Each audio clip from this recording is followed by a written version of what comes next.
Hello friends, வணக்கம். இன்றைக்கி நம்ம விஷன் ஐஏஎஸில் வந்து பிடி 365 இருக்குது. ஸோ அதில் வந்து இப்போ நம்ம பாலிட்டி பார்க்க போகிறோம். ஏன் அப்படின்னு கேட்டிங்கன்னா, இப்போ வந்து மே 26 வந்து நமக்கு எக்ஸாம், யூபிஎஸ்சி எக்ஸாம். ஸோ அதுக்கு வந்து இன்னும் 70 டேஸ் இருக்குது. இந்த 70 டேஸில் வந்து நம்ம 25 டேஸ் வந்து நம்ம பாலிட்டி, அது கூடயே வந்து நம்ம வந்து எக்கனாமி 17 டேஸில் முடிச்சிடலாம். பேலன்ஸ் 8 டேஸில் வந்து ஏன்ஷியன்ட் அப்படிங்கிற மாதிரி நம்ம பிளான் போட்டிருக்கோம். ஸோ அந்த பிளான் வந்து என்னன்னு சொல்லிட்டு நான் இதுக்கு முன்னாடி வீடியோவில் வந்து சொல்லியிருப்பேன். ஸோ அதில் வந்து இப்போ நம்ம இந்த 25 டேஸில், இந்த ஃபர்ஸ்ட் 25 டேஸில் நம்மளோட டார்கெட் என்னென்னா, பாலிட்டி, தென் எக்கனாமி டெய்லி படிக்கணும், தென் சிசேட் பார்க்கணும், previous year question paper solve பண்ணணும், அது கூட கரண்ட் அஃபேர்ஸ் இருக்குது அப்படின்னு நான் சொல்லியிருப்பேன். ஸோ இதில் வந்து நம்ம கரண்ட் அஃபேர்ஸ் வந்து டெய்லி கொஞ்சம் கொஞ்சம் படிக்கணும் அப்படிங்கிறது நம்மளோட டார்கெட்டு. ஸோ அதில் வந்து இப்போ நம்ம இந்த பிடி 365ல் வந்து கரண்ட் அஃபேர்ஸ் வந்து பாலிட்டி இருக்குது. ஸோ இப்போ நம்ம பாலிட்டி தானே படிக்கிறோம், இப்போ டெய்லி பாலிட்டி எக்கனாமி தானே படிக்கிறோம். ஸோ அப்போ அந்த பாலிட்டியோட கரண்ட் அஃபேர்ஸை டெய்லி கொஞ்சம் கொஞ்சமாக படிக்கலாம் அப்படிங்கிற மாதிரி ஒரு ஐடியா. ஸோ இதில் எப்படி ஒரு 54 டாபிக்ஸ் இருக்குது அப்படின்னா 25 டேஸில் பாலிட்டி நம்ம முடிச்சிருவோம். ஸோ டெய்லி ஒரு 2 டாபிக்ஸ் படித்தா கூட நமக்கு ஈஸியாக இருக்கும். ஸோ ரொம்ப குட்டி குட்டியாக இப்போ ஒரே நாளில் உட்காந்து மொத்தமாக படிக்கிறது கஷ்டம். டெய்லி ஒரு 2 டாபிக் படித்தா அது ஈஸியாக இருக்கும். ஸோ நமக்கு ஒரு படிக்கிற மாதிரி ஒரு ஃபீல் இருக்காது. ஸோ அதுக்காக தான் இந்த மாதிரி. இப்போ ஃபர்ஸ்ட் டாபிக் என்ன அப்படின்னு சொல்லிட்டு நம்ம பார்க்கலாம். ஸோ இதை வந்து பேசிக் ஸ்ட்ரக்சர் டாக்ட்ரின். நமக்கே தெரியும், ரொம்ப ஃபேமஸான ஒரு ஜட்ஜ்மெண்ட் வந்து கேசவானந்த பாரதி கேஸு. ஸோ அது எப்போ கொடுத்துருப்பாங்க அப்படின்னா 1973. ஸோ இப்போ 2023 கோல்டன் ஜூப்ளி அப்படின்னா 50 வருஷம் ஆயிடுச்சு. ஸோ எப்போவுமே இந்த 100 வருஷம் ஆனது, 50 வருஷம் ஆனது, இந்த மாதிரி வர்றதெல்லாம் வந்து கொஷின் கேட்பாங்க. ஸோ அதனால் வந்து இந்த தடவை இது நமக்கு ரொம்ப important. So Kesavananda Bharati case வந்து அதனால தான் பேசிக் ஸ்ட்ரக்சர் அப்படிங்கிற ஒரு கான்செப்டே வந்துச்சு.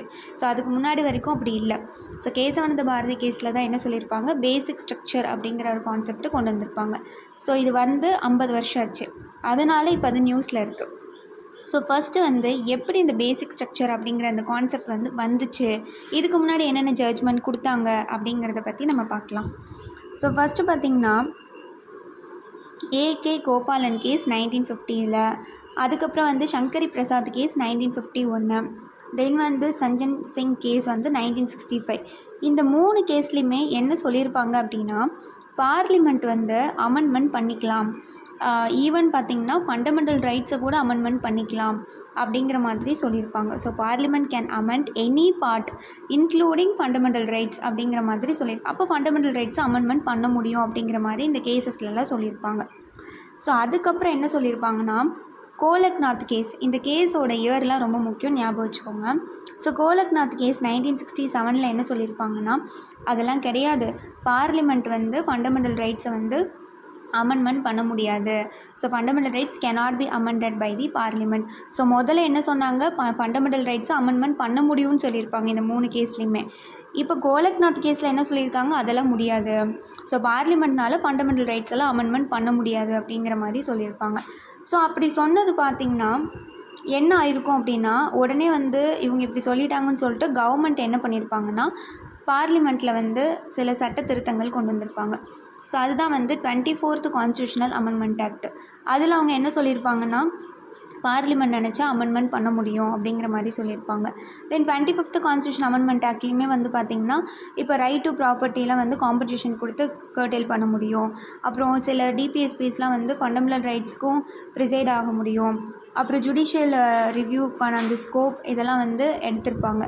ஸோ சில விஷயங்கள்லாம் கவர்மெண்ட் வந்து இன்வால்வ் ஆகியிருப்பாங்க, எங்களால் அமெண்ட்மெண்ட் பண்ண முடியும் ஃபண்டமெண்டல் ரைட்ஸு கூட அப்படிங்கிற மாதிரி பேசியிருப்பாங்க. ஸோ இதை கேட்டுட்டு உடனே வந்து என்ன ஆயிருக்கும் அப்படின்னா, நம்ம கேசவானந்த பாரதி கேஸ் வந்திருக்கும். ஸோ அதில் தான் அவங்க என்ன சொல்லியிருப்பாங்கன்னா, நீங்கள் ஃபண்டமெண்டல் ரைட்ஸை வந்து அமெண்ட்மெண்ட் பண்ணிக்கோங்க, ஒரு ப்ராப்ளம் இல்லை, பட் ஆனால் அதுக்குன்னு சில பேசிக் ஸ்ட்ரக்சர், சில கோர் பிரின்சிபல்ஸ் இருக்கும்ல, அதை வயலேட் பண்ணுற மாதிரி நீங்கள் செய்யக்கூடாது அப்படிங்கிற மாதிரி ஒரு விஷயம் சொல்லியிருப்பாங்க. ஸோ அப்போ இருந்து பார்த்திங்கன்னா இப்போ வரைக்கும் நம்ம பேசிக் ஸ்ட்ரக்சர் அப்படிங்கிற ஒரு கான்செப்டை இந்த கேசவானந்த பாரதி கேஸில் இருந்து தான் நம்ம ஃபாலோ பண்ணிகிட்ருக்கோம். ஸோ இது என்ன அப்படின்னு சொல்லிட்டு நம்ம பார்க்கலாம். ஆக்சுவலாக வந்து கேசவானந்த பாரதி கேஸ் வந்து 1973 என்ன இருக்கும் அப்படின்னா, கேரளாவில் வந்து கேரளா லேண்ட் ரிஃபார்ம் ஆக்ட் 1963 வந்து என்ன பண்ணியிருப்பாங்கன்னா, ஃபண்டமெண்டல் ரைட்ஸை வந்து வயலேட் பண்ணுற மாதிரி கொண்டு வந்திருப்பாங்க. அது என்னென்ன ஃபண்டமெண்டல் ரைட்ஸை வந்து வயலேட் பண்ணிச்சு அப்படின்னா, ஆர்டிகல் 25, 26, 31. ஸோ இது மூணுமே வந்து வயலேட் பண்ணுற மாதிரி இருக்கும். ஸோ நமக்கு தெரியும் ஆர்டிக்கல் 25 அப்படிங்கிறது பார்த்திங்கன்னா ஃப்ரீடம் ஆஃப் கன்சைன்ஸ், தென் வந்து freedom of profess, freedom of practice, then வந்து ப்ரொபகேண்டா. ஸோ இது நமக்கு தெரியும். இப்போ ஃப்ரீடம் ஆஃப் கன்சென்ட்ஸ்னால் நம்மளோட இன்னர் ஃப்ரீடம், நம்மளோட மனசாட்சி. ஸோ நமக்கு எந்த கடவுளை பிடிச்சிருக்கோ அந்த கடவுளை வந்து நம்ம கும்பிட்டுக்கலாம்.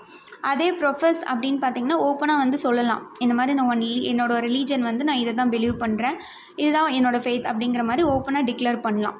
அதை வந்து நீங்கள் என்ன பண்ணலாம், ப்ராக்டிஸ் பண்ணலாம். இப்போ எனக்கு முஸ்லீம் பிடிச்சிருக்கு, கிறிஸ்டின் பிடிச்சிருக்கு அப்படின்னா அந்த ரிச்சுவல்ஸை, கும்பிட்றது, சடங்கு சம்பிரதாயம் எல்லாத்தையும் ப்ராக்டிஸ் பண்ணலாம். அதே ப்ரொபகேண்ட் அப்படின்னா நீங்கள் உங்களுக்கு ஒரு வேளை கிறிஸ்டினோ முஸ்லீம்ஸோ இல்லை ஏதோ ஒன்று பிடிச்சிருக்கு அப்படின்னா அதை நீங்கள் எல்லாத்துக்கும் பரப்பலாம், ஒரு தப்பு கிடையாது. பட் அவங்க எல்லாத்தையும் மதம் மாற சொல்லி ஃபோர்ஸ் பண்ணக்கூடாது. ஸோ உங்களுக்கு பிடிச்சிருக்குன்னா நீங்கள் பரப்பிக்கலாம், அது ஒன்றும் தப்பு கிடையாது. ஸோ மொத்தத்தில் இந்த ஆர்டிக்கல் 25 அப்படிங்கிறது பார்த்திங்கன்னா ஒரு இண்டிவிஜுவல் பற்றின பிலீஃப் தான். ஸோ இது வந்து ஒரு இண்டிவிஜுவல் ரைட்ஸ்ன்னு சொல்லுவாங்க. ஸோ அவங்க தனிப்பட்ட விஷயங்கள். இதுதான் வந்து ஆர்டிக்கல் 25. இதே 26ல் வந்து என்ன சொல்லியிருப்பாங்க அப்படின்னா freedom to manage religious affairs அப்படின்னு சொல்லியிருப்பாங்க. So freedom to manage religious affairs. So உங்களுக்கு வந்து பார்த்திங்கன்னா இப்போ நீங்கள் ஏதோ ஒரு ட்ரஸ்ட்டு வச்சுக்கலாம், ஏதோ ஒரு கிறிஸ்டின் எதோ ஆரம்பிக்கிறீங்க, இல்லை முஸ்லீம் எதோ ஆரம்பிக்கிறீங்க, சீக்கிசம் ஏதோ ஒன்று ஆரம்பிக்கிறீங்க, உங்களுக்கு அது பிடிச்சிருக்கனால ஒரு ரிலீஜியஸ் அஃபேர்ஸ் வந்து மேனேஜ் பண்ணுறீங்க. அது பேரில் வந்து நீங்கள் அசையும் சொத்து வாங்கலாம், அசையா சொத்து வாங்கலாம், ப்ராப்பராக வந்து மெயின்டைன் பண்ணலாம். பட் இதுக்கு வந்து ஒரு கலெக்டிவாக நிறைய பேருக்கு வந்து அதை வந்து அந்த ஃப்ரீடம் ஆஃப் ரிலீஜன் வந்து கலெக்டிவாக இருக்கணும். ஒரு இப்போ பார்த்தீங்கன்னா நீங்கள் 25 ஆர்டிக்கலில் வந்து இண்டிவிஜுவலோட ரைட்ஸ்ன்னு பார்த்தோம். 26 அப்படிங்கிறது கலெக்டிவான ரைட்ஸ் அப்படிங்கிற மாதிரி அர்த்தம். நிறைய பேர் சேர்ந்து ஸ்டார்ட் பண்ணுறது, மெயின்டைன் பண்ணுறது, ஒரு சேரிட்டி மாதிரி அந்த மாதிரி செய்கிறது. இதுதான் வந்து 26. 31ங்கிறது பார்த்திங்கன்னா ரைட் டு ப்ராப்பர்ட்டி, பட் அதை ரிமூவ் பண்ணிட்டாங்க. ஸோ இதுதான் இந்த 3 ஆர்டிக்கலையும் வயலேட் பண்ணுற மாதிரி இருந்துச்சு அப்படிங்கிறது தான் இந்த கேஸே வந்து நடந்துச்சு. இதில் பார்த்திங்கன்னா பெரிய ஜட்ஜு, இதை மோஸ்ட்லி ஆட் நம்பரில் தான் ஜட்ஜஸ் வந்து உட்கார வைப்பாங்க, அப்போ தான் வந்து டை ஆகாது. ஸோ அதனால் இருக்கிறதே பெரிய ஜட்ஜு, லார்ஜஸ்ட் எவர் பெஞ்சுன்னு சொல்லுவாங்க, 13 ஜட்ஜஸ் கொண்ட குழு அமைச்சு சொல்லியிருப்பாங்க. ஸோ இதில் என்ன சொல்லியிருப்பாங்க அப்படின்னு பார்த்திங்கன்னா ஆல்ரெடி வந்து அந்த 24th என்ன சொன்னாங்க, எங்களால் பார்லிமெண்ட்னால் அமெண்ட்மெண்ட் பண்ண முடியும் அப்படின்னு சொல்லியிருப்பாங்கள்ல, அதுக்கு அவங்களும் சரின்னு சொல்லிடுவாங்க. சுப்ரீம் கோர்ட்டு வந்து ஓகே அமெண்ட்மெண்ட் பண்ணிக்கலாம், பட் ஆனால் இங்கே ஒரு விஷயம் இருக்குது, நீங்கள் அமெண்ட்மெண்ட் பண்ணுங்கள், பட் ஆனால் வந்து அந்த பேசிக் ஸ்ட்ரக்சரை மீறக்கூடாது அப்படின்னு சொல்லியிருப்பாங்க. அப்போ பேசிக் ஸ்ட்ரக்சர்னால் என்னன்னு சொல்லிட்டு ஒரு ப்ராப்பராக வந்து ஏதாவது லிஸ்ட் இருக்கா அப்படின்னு கேட்டிங்கன்னா லிஸ்ட் இருக்குது, பட் ஆனால் இதுதான் பேசிக் ஸ்ட்ரக்சர்னு சொல்லிட்டு ஒரு ப்ராப்பராக டெஃபனிஷனோ அந்த மாதிரிலாம் கிடையாது. அவங்க வந்து எப்போப்பெல்லாம் சுப்ரீம் கோர்ட்டுக்கு தோணுதோ அப்போல்லாம் அது பேசிக் ஸ்ட்ரக்சர் அப்படின்னு சொல்லிட்டு சொல்லிகிட்டே இருப்பாங்க. ஸோ இப்போ வரைக்கும் இது இவ்வளோ தான், இதோட முடிஞ்சிச்சு பேசிக் ஸ்ட்ரக்சர் அப்படி இல்லை. பேசிக் ஸ்ட்ரக்சர் என்னென்னு நான் அப்பப்போ சொல்லிக்கிட்டே இருப்பாங்க சுப்ரீம் கோர்ட்டில். ஸோ அப்படிங்கிற மாதிரி அர்த்தம். பட் ஆனால் நீங்கள் வந்து பார்லிமெண்ட்டுக்கு ரைட்ஸ் இருக்குது, மாற்றிக்கலாம், பட் ஆனால் பேசிக் ஸ்ட்ரக்சரை வயலேட் பண்ணுற மாதிரி மாற்றக்கூடாது, அதுதான் முக்கியமான விஷயம். ஸோ இப்போ வரைக்கும் பார்த்திங்கன்னா நிறைய பேசிக் ஸ்ட்ரக்சர் வந்து சொல்லியிருப்பாங்க. இப்போ நம்மளோட சாவர்னிட்டி, இறையாண்மை, தென் வந்து இண்டிவிஜுவல் ஃப்ரீடம், தென் வந்து welfare state, supremacy of the constitution, republic and democratic, secular, then federal, then separation of power. இதில் மெயினாக பாருங்கள் ஜுடிஷியல் ரிவ்யூ.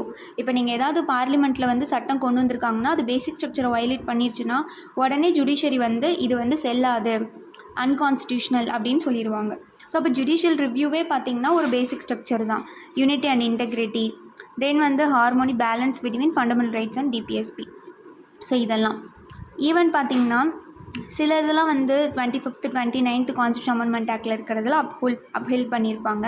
சில சமயம் வந்து ஜுடிஷியல் ரிவ்யூலாம் இருக்கக்கூடாதுன்னு சொன்னதெல்லாம் வந்து எடுத்திருப்பாங்க. அது மட்டும் இல்லாமல் ப்ரியாம்பிள் பார்த்திங்கன்னா நமக்கே தெரியும் லாஸ்ட்டில் தான் கொண்டு வந்திருப்பாங்க.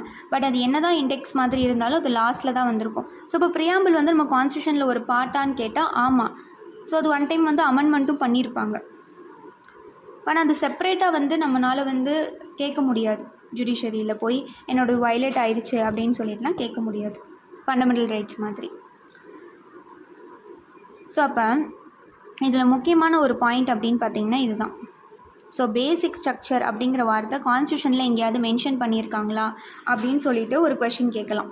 ஸோ எங்கேயுமே மென்ஷன் பண்ணலை அப்படிங்கிறத ஞாபகம் வச்சுக்கோங்க.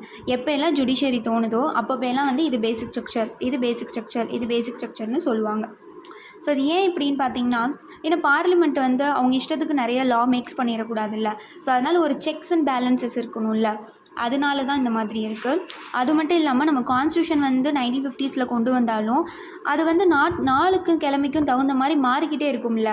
ஸோ அப்போ அதுக்கு தகுந்த மாதிரி கான்ஸ்டியூஷனும் மாற்றிக்கிட்டே இருக்கணும்ல. பட் அதுக்குன்னு சில கோர் பிரின்சிபல்ஸ் இருக்குது, அதை மாற்றக்கூடாது. அதான் அந்த பேசிக் ஸ்ட்ரக்சர், அதை மாற்றக்கூடாது. பட் எனிவே பார்த்திங்கன்னா அந்த சேஞ்சிங் ஆக ஆக அதுக்கு தகுந்த மாதிரி நம்ம மாற்றிக்கணும். அதனால தான் கான்ஸ்டியூஷன் என்ன சொல்லுவாங்க அப்படின்னா லிவிங் டாக்குமெண்ட் அப்படிங்கிற மாதிரி சொல்லுவாங்க. பட் ஆனால் என்ன தான் மாற்றினாலும் அது rule of law, separation of power, independence of judiciary படி தான் செய்வாங்க. தென் ஃபெடரல் ஸ்ட்ரக்சரை என்ஷூர் பண்ணிக்குவாங்க. ஸோ இந்த மாதிரி தான் வந்து இருக்கும் அப்படிங்கிற மாதிரி சொல்கிறாங்க. ஸோ அது எதுக்கு இப்போ இந்த நியூஸில் வந்துச்சு அப்படின்னா, நான் ஆல்ரெடி சொல்லிட்டேன், கேசவானந்த பாரதி கேஸ் அப்படிங்கிறது ரொம்ப ரொம்ப முக்கியமான ஒரு ஜட்ஜ்மெண்ட்டு. ஸோ அந்த ஜட்ஜ்மெண்ட்டில் தான் பேசிக் ஸ்ட்ரக்சர் டாக்ட்ரின் அப்படிங்கிறதே வந்துச்சு. ஸோ அது வந்து இப்போ 50 வருஷம் ஆச்சு. அதனால இந்த நியூஸ் வந்து இதில் இருக்குது. ஸோ நம்ம தெரிஞ்சுக்கணும். நெக்ஸ்ட்டு பார்த்திங்கன்னா independence of district judiciary. So இது பேசிக் ஸ்ட்ரக்சர்.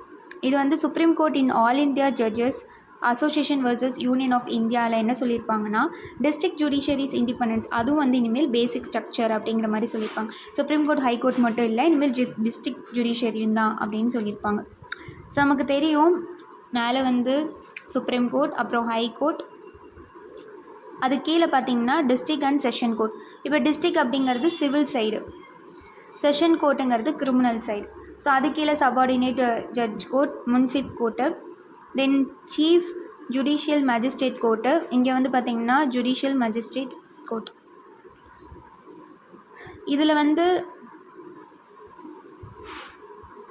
இப்போ நம்ம டிஸ்ட்ரிக்ட் லைக் சபார்டினேட் கோர்ட் பார்க்குறோம் அப்படின்னா இது நம்மளுடைய பார்ட் 6ல் இருக்குது. தென் ஆர்டிக்கல் பார்த்திங்கன்னா 233லேருந்து 237 வரைக்கும் இருக்கும். இப்போ நீங்கள் வந்து ஒரு டிஸ்ட்ரிக்ட் ஜட்ஜை வந்து நீங்கள் அப்பாயிண்ட் பண்ணுறீங்கன்னு வச்சுக்கோங்க. இப்போ டிஸ்ட்ரிக்ட் ஜட்ஜை வந்து அப்பாயிண்ட் பண்ணுறோம். யார் அப்பாயிண்ட் பண்ணுவா? கவர்னர். நோட் பண்ணிக்கோங்க, கவர்னர் தான் அப்பாயிண்ட் பண்ணுவார். இவர் வந்து ஹைகோர்ட் கிட்ட வந்து கன்சல்டேஷன் பண்ணிவிட்டு அப்பாயிண்ட் பண்ணுவார். ஸோ மோஸ்ட்லி வந்து யார் அப்பாயிண்ட் பண்ணுவாங்க, இவங்களுக்குன்னு ஒரு குவாலிஃபிகேஷன் இருக்கணும்ல. இப்போ பார்த்திங்கன்னா அவங்க சென்ட்ரல் அல்லது ஸ்டேட் கவர்மெண்ட் கிட்ட வந்து சர்வீஸில் இருக்கக்கூடாது. அதுக்கப்புறம் ஒரு அட்வொகேட்டாவோ இல்லை பிளெண்டராகவோ ஒரு 7 வருஷம் இருந்திருக்கணும். அப்படி இல்லைன்னா வந்து ஹைகோர்ட் வந்து ரெக்கமெண்ட் பண்ணியிருக்கிறவங்களா இருக்கணும். ஸோ இந்த மாதிரி சில குவாலிஃபிகேஷன் இருக்கிறவங்கள தான் என்ன பண்ணுவாங்கன்னா டிஸ்ட்ரிக்ட் ஜட்ஜஸாக வந்து அப்பாயிண்ட் பண்ணுவாங்க. ஸோ யார் பண்ணுவான்? கவர்னர் தான் பண்ணுவார். யார்கிட்ட கேட்டுட்டு? கன்சல்டேஷன் வித்து ஹைகோர்ட் கிட்ட கேட்டுட்டு பண்ணுவார். இதே வந்து மற்ற ஜட்ஜஸ்லாம் வந்து அப்பாயிண்ட் பண்ணணும் அப்படின்னா அதுவும் கவர்னர் தான். அதுக்கப்புறம் வந்து என்ன பண்ணுவார் அப்படின்னா ஹைகோர்ட்டில் வந்து கன்சர்ன் வாங்கிக்குவார். Plus state public service commission கிட்டேயும் வாங்கிக்குவாங்க. இப்போ எக்ஸாம்பிளுக்கு இப்போ தமிழ்நாடு இருக்குது அப்படின்னா தமிழ்நாட்டில் வந்து governor plus high court, Madras high court கிட்ட கேட்டுக்குவாங்க. ப்ளஸ் டிஎன்பிஎஸ்சி, இவங்க எல்லாத்தையும் கேட்டுட்டு தான் என்ன பண்ணுவாங்கன்னா மற்ற ஜட்ஜஸ்லாம் வந்து அப்பாயிண்ட் பண்ணுவாங்க. இதே டிஸ்ட்ரிக்ட் ஜட்ஜஸை வந்து அப்பாயிண்ட் பண்ணணும்னா வெறும் கவர்னரும் ஹைகோர்ட் மட்டும் போதும். ஸோ இப்படி தான் வந்து நடக்கும். ஸோ இதில் அதெல்லாம் வந்து கொடுத்துருக்காங்க. ஏன்னா டிஸ்ட்ரிக்டை பொறுத்த வரைக்கும் அவங்க தான் வந்து ஹையஸ்ட் ஜுடிஷியல் அத்தாரிட்டி. இப்போ ஏதாவது வந்து ஒரு கேபிட்டல் பனிஷ்மெண்ட் கொடுக்குறாங்க அப்படின்னா கண்டிப்பாக ஹைகோர்ட் கிட்ட வந்து கேட்டுட்டு தான் பண்ணணும். அதுக்காக அப்பீல் பண்ணி தான் பண்ணணும்னு அவசியம் இல்லை. ஆட்டோமேட்டிக்காகவே ஹைகோர்ட் கிட்ட போய் தான் வந்து பெர்மிஷன் வாங்கிட்டு தான் வரும். ஸோ இந்த மாதிரி தான் வந்து நடக்கும் பேசிக்காக. ஸோ இதான் இதில் சொல்லியிருக்காங்க. நெக்ஸ்ட் டாபிக் வந்து நம்ம அடுத்து பார்க்கலாம் நெக்ஸ்ட் வீடியோவில். தேங்க்யூ ஃபார் வாட்சிங். உங்களுக்கு இந்த வீடியோ பிடிச்சிருக்கு அப்படின்னா லைக் பண்ணுங்கள், ஷேர் பண்ணுங்கள், சப்ஸ்கிரைப் பண்ணுங்கள். தேங்க்யூ ஃபார் வாட்சிங். Thank you so much.